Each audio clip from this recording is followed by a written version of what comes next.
Dice que mi gatito pero es un robo, mi carrito es un último modelo. Que siempre anda conmigo donde quiera, oye mi carrito, porque él es mi compañero.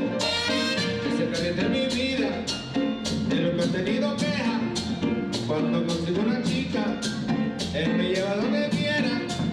Cuando consigo una chica, él me lleva donde quiera.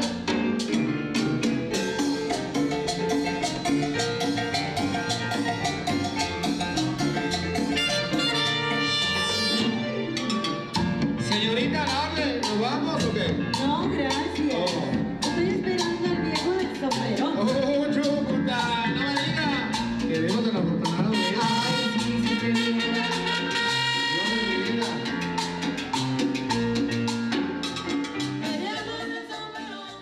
Pues esta noche vamos a hablar de salones donde se baila y quién mejor que Miguel Nieto, que es dueño, gerente, regente, porque regentea el Salón Los Ángeles. Qué gusto, Miguel, tenerte aquí. Mucho gusto, Ricardo. Oye, pues yo soy de la generación que sí salió en las noches a los salones. Claro. Los salones fueron importantísimos para la Ciudad de México. Bar León, Gran León, ¿no? El Salón Riviera, el Los Ángeles, ¿no? El California Dancing Club. O sea, esa es la historia, las venas de la música de esta ciudad. Siguen siendo, van de salida, los antros los han removido. Los salones de baile a principios del siglo XX fueron la diversión fuera de casa por excelencia. La gente escuchaba la radio, a lo mejor durante la cena. La radio no tiene uno que verla, entonces podían escuchar la radio y oír ahí a los solistas de Agustín Lara, o a Toña la Negra, o a Cerina, en fin, Gonzalo Curiel. Y después podían acudir a alguno de los múltiples salones de baile que existían en la Ciudad de México y conocer a los que habían oído por la radio y bailar con ellos. Entonces, cumplían una función muy importante. Además de entretenimiento, eran lugares de encuentro. Y otra cuestión muy importante de los salones de baile es que a pesar de la mala imagen que dejó la película El Salón México, no eran cabarets. Eran unos salones que eran totalmente diferentes a un cabaret. El salón de baile es un lugar en donde por primera vez la mujer podía decir que no gracias, que no quería bailar con ese señor porque no quería, por lo que fuera. No tiene ni siquiera que dar explicaciones, a diferencia del cabaret. Ayúdame a ponerle nombre a los más importantes. Y te dije, a ver, vamos a hacer tú y yo un libro sobre los salones en la Ciudad de México. ¿Cuáles serían los que pondrías en tu lista así prioritaria? Sin duda el Salón México, Ajá. que desapareció en 1962 y que después María Rojo y otros socios y yo intentamos echar a andar en el 1992 otra vez. Con Manuel Camacho un poco de cómplice. Con la total complicidad y ayuda de Manuel Camacho. Y no jaló, ¿verdad? Sí jaló mucho. De hecho, se perdió ese Salón México porque se transformó en teatro y tuvo mucho éxito, pero después el teatro se quitó y después hubo una serie de problemas y la siguiente administración nos elevó los costos demasiado y ya lo abandonamos. María Rojo venía a ser danzón. Así es. Que más reivindica el baile y la vida. Y la idea salió de una comida en Salón Los Ángeles, en donde estaba Manuel Camacho. Cumplíamos 55 años y estaba María, estaba Alejandra Moreno Toscano, Manuel Camacho, muchas otras personalidades. Y alguien preguntó, ¿y qué pasó con el Salón México? Ya se dijo que se había acabado. Y Camacho dijo, ¿y por qué no lo recuperan? A ver, ¿Y había público en 92 para recuperarlo? sin duda. Hay que recordar que la música afroantillana, que esa es otra parte importantísima de los salones de baile. Los salones de baile son de los primeros lugares desde principios del siglo XX en donde la música afroamericana tiene cabida. Los ritmos que se tocan en un salón de baile, en el Salón Los Ángeles, por ejemplo, en su inauguración en el 37, se toca danzón, porque tiene un fuerte componente rítmico y negro. Se toca música de grandes bandas con swing y con otros elementos que también tienen su parte africana. Y un personaje importantísimo en la historia de los salones es Pepe Arévalo. Pepe Que Arévalo, por con fortuna su- sigue entre nosotros. Tú lo conociste muy bien Sí, en los claro. momentos más importantes del Bar León. El Bar León, por ejemplo, tuvo ayuda de Salón Los Ángeles porque los grandes cantantes se los pasábamos al costo, ya ves abajo del costo, para que actuaran en el Bar León. Y la forma en la que el Bar León despegó fue porque mi compadre Froilán López Narváez era en ese momento maestro en la Universidad Iberoamericana. Él ha sido durante muchos años maestro en la Nacional. Entonces llevaba a estos alumnos de la Ibero que desconocían totalmente el ambiente de noche del centro de la Ciudad de México. al Fifís Bar de la León. época, metidos a Palacio Nacional. Totalmente. Mira. Pero además él fue maestro de muchísimos comunicadores muy famosos, muchos de ellos, Pepe Cárdenas, de Era un club de encuentro de intelectuales, ¿no? el Bar Aguilar León, Camín sí, iba sí. con mucha Y frecuencia. no se bailaba en aquel entonces en el Nada Bar más León. era oír música. Nada más era oír. Posteriormente ya se bailó cuando lo Pepe clausuraron, Arévalo ya ha se dicho que bailaba. además se sumó una camarilla muy grande de burócratas que trabajan ahí por el centro y Sí. cerraban la noche en el Bar León. Entonces, ellos pagan las cuentas buenas. Dice. Y Pepe Arévalo inició junto con Froilán, con Pancho Cataneo, con tu servidor y otras personas, el movimiento La Rumba es Cultura.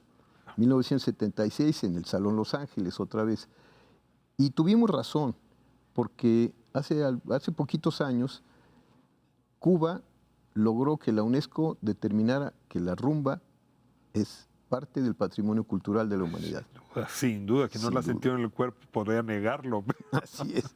A ver, los otros, California Dancing Club, El que es como California de tiene un 1900 nombre El sensacional, o el California Salón desde, Rivera. desde 1954. Salón Riviera, que era más bien un salón de fiestas y social. Salón Maxims, años 50, en donde tocaba muy seguido la Sonora Santanera en los 60 todavía. Lo transformamos después en el Salón Margo. Yo tuve también lo que había sido el Maxims, que era propiedad de Margo Su, y lo convertí en un excelente lugar de rumba, cuyo lema decía quizás el mejor lugar de rumba del mundo.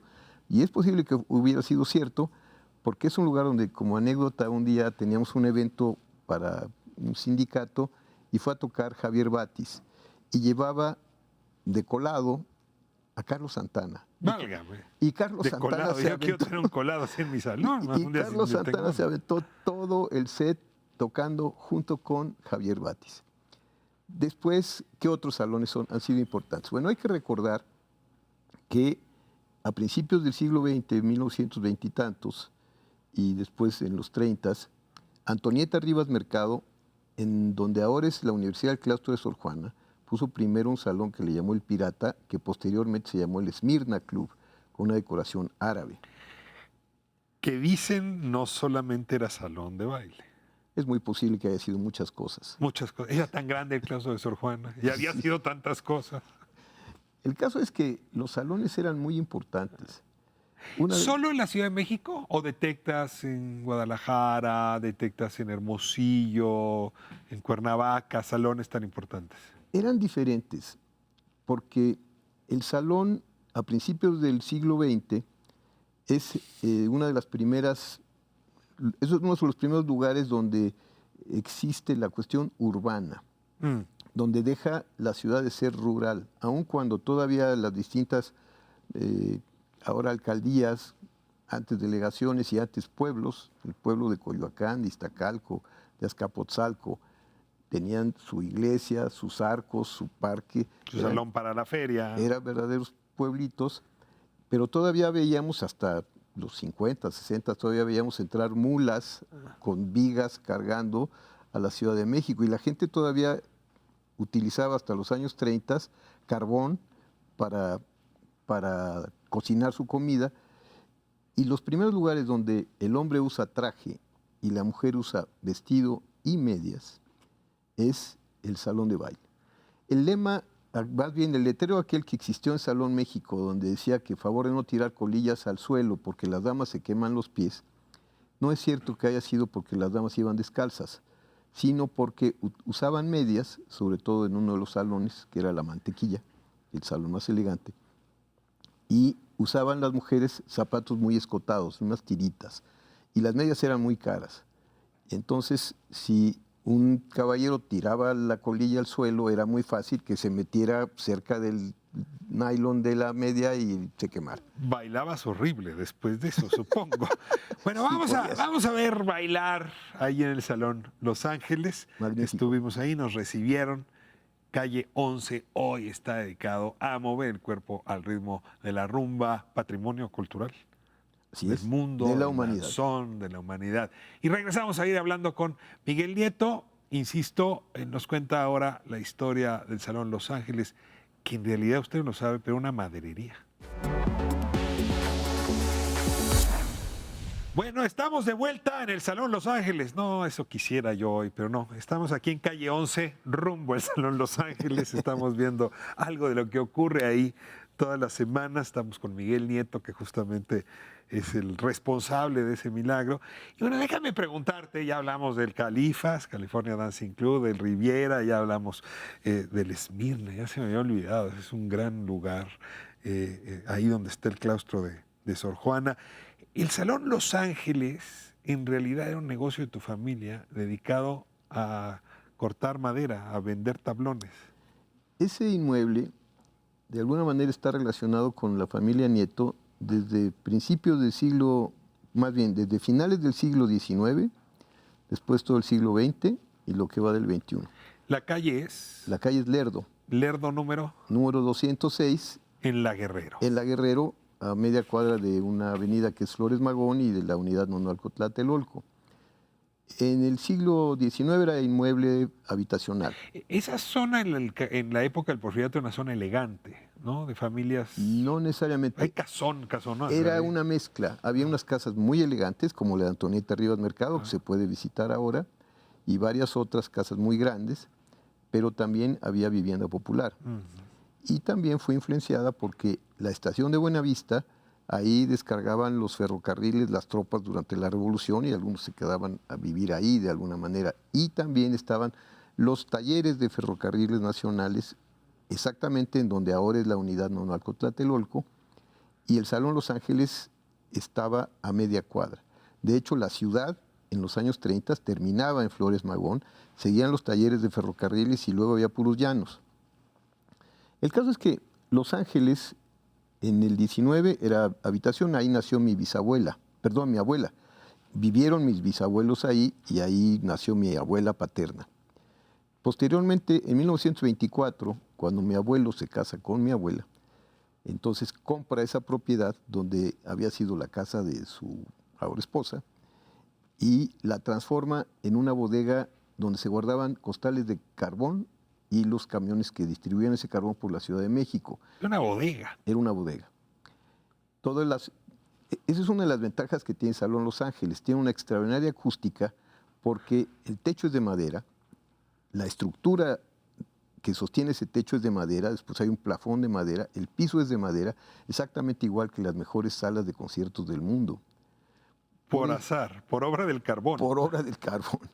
Cuando el carbón deja de ser negocio, porque llega el gas y ya la gente llega calienta primero su el casa. petróleo y después el gas, entonces la gente deja de consumir carbón. Afortunadamente, porque era muy contaminante. Y se deja de vender el carbón.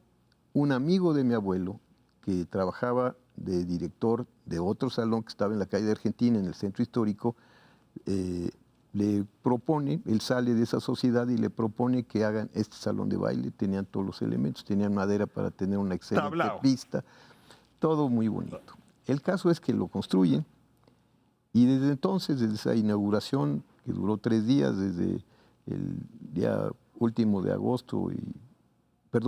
julio y 1 y 2 de agosto, se transforma en el Salón Los Ángeles, que toma su nombre de la iglesia. Está cumpliendo años ahora. Cumplió 82 años el 2 de agosto. Jovencísimo para un salón de baile. Apenas. Y bueno, pues, tenemos la obligación de transformarlo. Tenemos la obligación de ver cómo le hacemos para que sobreviva. ¿En qué año cae en tus manos el Salón Los Ángeles? 1972. Desde entonces lo tienes tú. Sí. Y le has dedicado tu vida a este salón. Has hecho muchas otras cosas, pero este es tu... Pero no solo. Primero, yo no soy el dueño.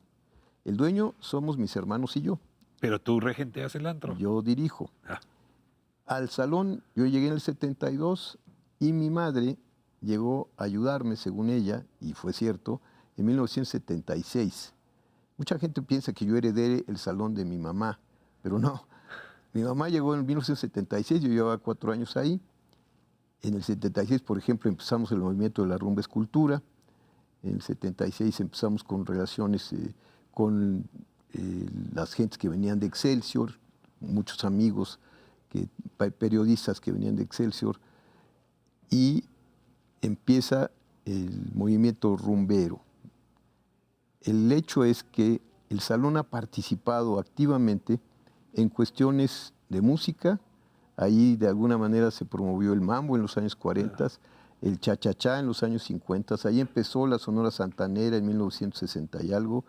Ahí han pasado Pero a ver, Panteón, todos Rococó. estos géneros te van haciendo cortes en distintas generaciones. Sí, Las generaciones más jóvenes pues no están en la rumba. Lo afrontillano puede gustar un par de ocasiones, pero son otros ritmos, son otras expresiones. Yo te pregunto, ¿cómo un salón como el tuyo, como el de ustedes, se adapta ahora a generaciones con otra dinámica de baile, de gustos, incluso de días para salir a divertirse, donde ya ni es la radio, ni es la televisión, ¿eh? El contacto con la música son las redes? A ver, ¿cómo haces esa armonía? bueno, para empezar, el público tradicional del salón de baile ha ido cambiando, pero también algunos han ido muriendo. Muchos que eran nacidos, pues ya tienen 80, 90 años. Tenemos algún director de orquesta que tiene 95 años dirigiendo la orquesta de Pepe Luis. Saludos a Pepe Luis. Y el hecho es que tenemos que transformarlo porque aun cuando hay un movimiento de rock en español que se genera también desde los salones, en donde tocó Café Tacuba, tocó Panteón Rococó, Botellita. Maldita Vecindad, Botellita de Jerez, muchísimos.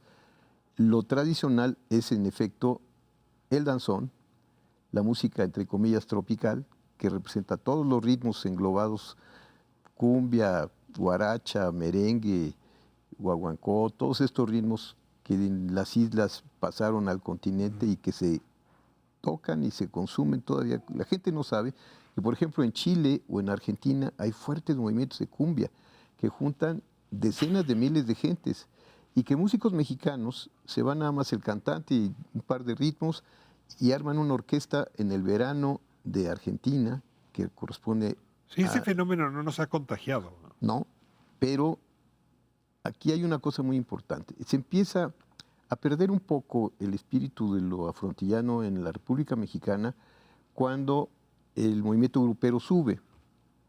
Entonces, Mira nada más, o sea, la música norteña, sí, sinaloense, sí, un poco la duranguense, juarense, sí, ha arrasado con los ritmos afrontillanos. de alguna manera sí, aunque los utiliza. Si escuchamos cualquier canción que toque cualquier grupo grupero, tiene algunas canciones con elementos afro, elementos de Y música ustedes tropical. no le han dado cabida a la onda grupera. No es lo nuestro. O sea, tener a los Tigres del Norte no sería un hitazo. Hemos tenido los Tigres del Norte, por ejemplo, en comunicación con el Salón México, cuando presentamos en Salón México un libro de Pérez Reverte. Pero son públicos, el de la Reina del Sur, supongo, pero son públicos Exacto. muy distintos. Son públicos... Se repelen, se chocan. no, no es que se repelan, pero es como cuando los cirqueros, los salones de baile, al igual que el circo, al igual que el teatro, al igual que las ferias de pueblo, las ferias de juegos mecánicos, en general son actividades, son negocios que van pasando de generación en generación. Pues, O sea, no... ahora, sí pasaba de generación en generación la venta de carbón hasta que hubo que poner un salón de baile. Y de la misma manera existió o existe un salón de baile del 37 hasta la fecha que tenemos la obligación de transformarlo para que no se pierda. Es importante eso. Nosotros Llegamos hemos al dado un año. momento de los anuncios parroquiales. Magnífico. ¿Qué traes en manos? Más allá de lo que nos has dado con probaditas en este programa. Bueno, tenemos a Francisco Céspedes ahora el 12 de octubre. Tenemos el Wow. plan... ¿Está de- fácil obtener boletos? Sí, claro. Si llaman aquí, no. Iba a hacer la broma, te iba a robar un Por par. supuesto. Está en una 12 de octubre. el 12 de octubre. Tenemos el cumpleaños que no va a ser público, pero muchísima gente va a ir, de Froilán López Narváez, que cumple 80 años. Eso va a ser Tótem y tabú el último de la sábado, bailada. el último sábado de noviembre. Va a ir Muy bien. muchísimos intelectuales. Saludos a periodistas, Froilán. ¿Qué le artistas. llevamos de regalo? ¿Qué quiere? Tenemos algo muy importante. Tenemos la obligación, de alguna manera, de transformar el salón. Y entonces, tomando en cuenta la nueva definición de museo, que va a ser aprobada el 7 de septiembre en Kioto, Japón, tenemos la idea de transformar el salón en un museo vivo, en un museo interactivo, en un museo que incorpore la nueva tecnología, cuestiones de realidad virtual, cuestiones muy importantes con respecto a todo lo que es esta raíz afromexicana que mueve los ritmos que se Hacia bailan. allá vas. Hacia allá queremos ir. Pero no va a cerrar su pista. De ninguna manera. Será un museo donde se baila. Será, a diferencia del concepto actual del museo, en donde va uno a ver objetos que nos representan Si no, me lo que imagino sucedió. bailando rumba en antropología. No, esto es un museo vivo, en donde habrá clases de baile, en donde habrá bailes como los hay ahora, en donde habrá interacciones, en donde habrá experimentos, arte contemporáneo conceptual, en fin, una serie de cosas. Empezamos con unas conferencias de ciencia. Días de apertura. A ver, ¿hay baile los domingos? Martes y domingos. Martes y domingos. Y vamos a empezar ya ¿Martes de qué hora a qué hora? Martes de 5 a 11. ¿Y los domingos? Perdón, martes de 5 a 10, domingos de 5 a 11. No se lo pierda, la verdad es que ir al Salón Los Ángeles sí es recuperar las raíces de lo que somos y la verdad se siente uno transportado para hacer lo que quiere ser. Miguel, muchísimas gracias. Gracias a ti, Ricardo. Muchas gracias por estar aquí. Última probadita en Lerdo 206, Salón Los Ángeles. Mire si después de escuchar y ver no se le antoja.